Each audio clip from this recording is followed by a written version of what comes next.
Euroméditerranée, dans un premier temps, donc, est un établissement public d'aménagement qui fête ses 30 ans cette année et qui intervient donc, depuis 1995 sur la transformation de la façade arrière portuaire nord de Marseille, entre le Vieux-Port et dans un premier temps la zone où il y a la tour CMA et aujourd'hui jusqu'au marché aux puces. Euroméditerranée est présent au MIPIM depuis plusieurs années et est présent avec ses partenaires du territoire pour présenter l'actualité des projets qu'elle porte, que l'établissement porte sur le territoire.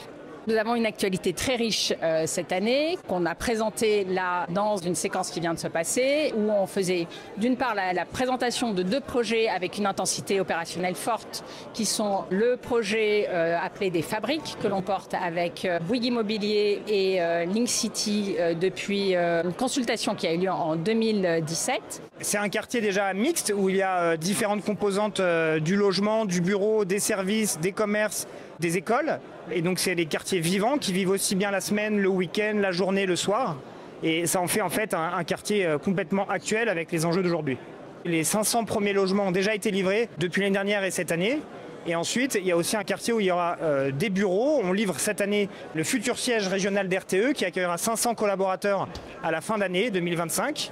Nous sommes à la moitié de la vie du quartier et il y a encore plusieurs milliers de mètres carrés de logements, de bureaux qui sont à développer dans les prochaines années. On a présenté un second projet qui s'appelle Smartseille Odyssée, qui est conçu et réalisé avec Eiffage, qui est un projet qui également sera un projet mixte accueillant du logement, de l'économie, du tertiaire, un gymnase, des commerces en rez-de-chaussée et avec tout un travail sur des espaces verts et des espaces extérieurs avec divers usages. Globalement, la première opération de Smartseille, elle était née à la fois d'un laboratoire R&D d'Eiffage qui s'appelait Phosphore, qui imaginait la ville en 2040-2050, un peu comme un concept car automobile, donc à l'abri de toute considération opérationnelle. Et c'est quand Euroméditerranée a appris l'existence de ce laboratoire qu'on a eu l'idée ensemble d'imaginer la possibilité de réaliser ces innovations sur un morceau de territoire en friche qui était une ancienne usine à gaz au sens propre du terme.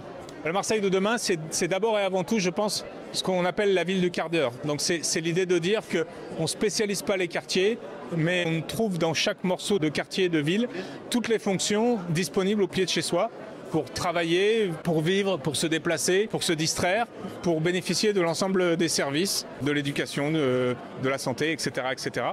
Et c'est l'idée de retrouver en fait une véritable dynamique sur ces quartiers qui étaient en déshérence depuis de nombreuses années parce que ancien arrière portuaire qui était plutôt peuplé de friches industrielles. Et enfin, nous avons présenté un troisième projet qui est plus le futur d'Euroméditerranée, ce qu'on va pouvoir construire dans les années à venir, qui est un grand parc de plus de 16 hectares, qui est un des fondamentaux du projet urbain, qui va s'implanter sur une ancienne gare ferroviaire qui est aujourd'hui désaffectée, que nous rachetons à la SNCF cette année, et qui permettra de créer une grande coulée verte autour d'un ruisseau qui est aujourd'hui complètement enfoui et enterré et oublié, le ruisseau des Égalades.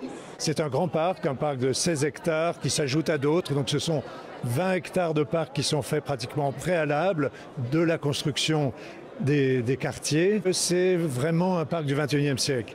C'est-à-dire toutes ces thématiques qu'on connaît, qu'on entend toujours, d'adaptation de la ville au risque climatique, d'adaptation de la ville au réchauffement climatique, de biodiversité, de frugalité, de résilience, vous voyez, ce sont des sujets qu'on développe rarement à une échelle pareille.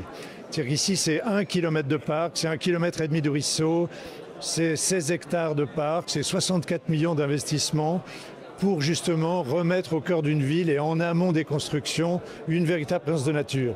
C'est un projet qui a 3 gros enjeux.